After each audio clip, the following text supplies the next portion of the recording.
What are we going to do today? We're going to look at introduction to consensus. XRP and XLM are consensus. So let's talk about this. And I appreciate you. Like I said, mistakes were made. Oh my God. So of course, the video that has 13,000 views I put out 2 days ago, I made a mistake in. I accidentally said XRP is proof of stake. Like I said, for pointing it out. So what is consensus? Let's get into this, shall we, folks? Consensus is the most important property of any decentralized payment system. In traditional centralized payment systems, one authoritative administrator gets the final say in how or when the payments occur. Decentralized systems, by definition, don't have an administrator to do that. Instead, centralized systems like the XRP ledger define a set of rules that all participants will follow so that every participant can agree on the exact same series of events and their outcome at any point in time. And we call this set of rules a consensus protocol. We're fixing it, guys. We're fixing it, all right? Consensus protocol properties. All right, the XRP ledger uses a consensus protocol unlike any digital asset that came before it.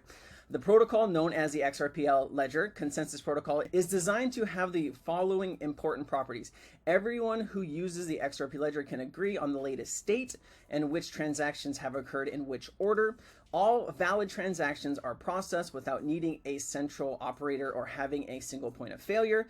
The ledger can make progressive even if, the ledger can make progress even if participants join, leave, or behave inappropriately. If too many participants are unreachable or misbehaving, the network fails to make progress rather than diverging or confirming invalid transactions. Confirming transactions does not require wasteful or computative use of resources, unlike most other blockchain systems. These properties are sometimes summarized as the following principles in order of priority: correctness, agreement, and forward progress. This protocol is still evolving, as is our knowledge and of its limits and the possible failure cases. For academic research on the protocol itself, see consensus research here. And then let's give a little background, all right? Consensus protocols are a solution to the double spend problem. So this is why they created the XRPL specifically for certain reasons. And we're going to go through some of these, right? The double spend program, the challenge of preventing someone from successfully spending the same digital money twice. The hardest part about this problem is putting transactions in order. Without a central authority, it can be difficult to resolve disputes about which transactions come first. When you have two or more mutually exclusive transactions set around the same time, for a detailed analysis of the double spend problem, how the XRP ledger consensus protocol solves this problem, and the trade-offs and limitations involved in this consensus principles and rules. Ledger history. I love history. The XRP ledger processes transaction in blocks called ledger versions, or ledgers for short. From each version contains 3 pieces: the current state of all balances and objects stored on the ledger, the set of transactions that have been applied to previous ledger to result in this one, metadata about the current ledger version, such as ledger index, a cryptographic hash that uniquely identifies its contents, information about a parent ledger that was used as a basis for building this one. All right, and it says metadata here, newly applied transactions, state data, accounts, balances, etc., and then validated consensus.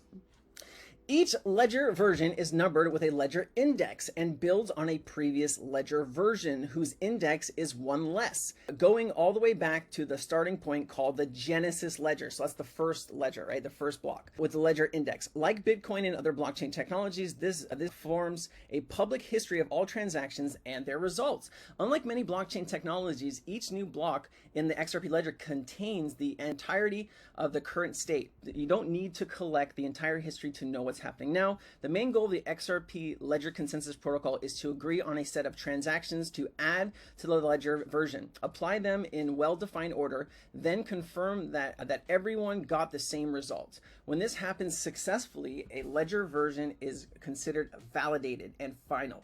From there, the process continues by building the next ledger version, a trusted base validation.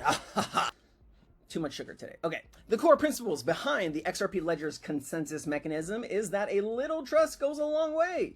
Each participant in the network chooses a set of validators, servers specifically configured to participate actively in consensus. So most validators run on the XRP ledger are run by like banks, like Standard Chartered. God, there's so many of them, like UBS, State Street. I'm sure places like JP Morgan, those guys are they're going to run ledgers. I bet you, or validators, I bet you Bank of America, Wells Fargo, all of these big players are going to run validator nodes, as well as the SEC, I heard, runs a validator node on the XRP ledgers. I don't understand that either, but let's keep going. Run by different parties who are expected to behave honestly most of the time according to the protocol. More importantly, the set of chosen validators should not be likely to collude with one another to break the rules in the exact same way. This list is called Unique Node List, or UNL. Previously, Ripple had, I think they had 4 or 5 validator nodes that they were running, but I think they've brought that down to 2 or 3 now. Ripple does not have control over the XRP ledger.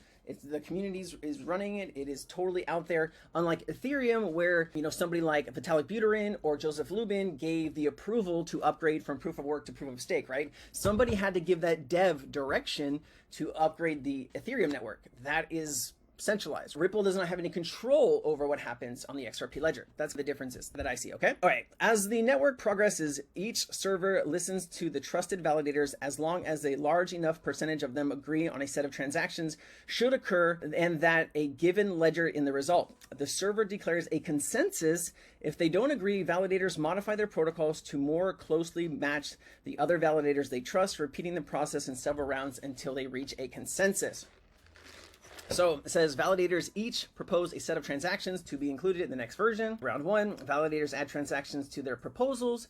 If most other validators they trust propose those transactions, and it says validators remove transactions if most other validators they trust didn't propose them, and then goes on. It's okay if a small portion of validators don't work properly all the time, as long as fewer than 20% of trusted validators are faulty. Consensus can continue unappended and confirmed, as invalid transactions would require over 80% of trusted validators to collude. If more than 20% but less than 80% of trusted validators are faulty, the network stops making progress. For a longer exploration, you can click here and get some more info, and I'll also include this link down in the description. If Cass does not include the link down in the description, be sure to leave a nice comment to Cass saying, why didn't you include that, bud? All right. Anyways, let's keep going. And then also there's some stuff here, and then there's also footnotes, guys. But this video makes sense, and it helps you understand the XRP ledger consensus a little bit better. Help me grow the channel. I need it, baby. I need it.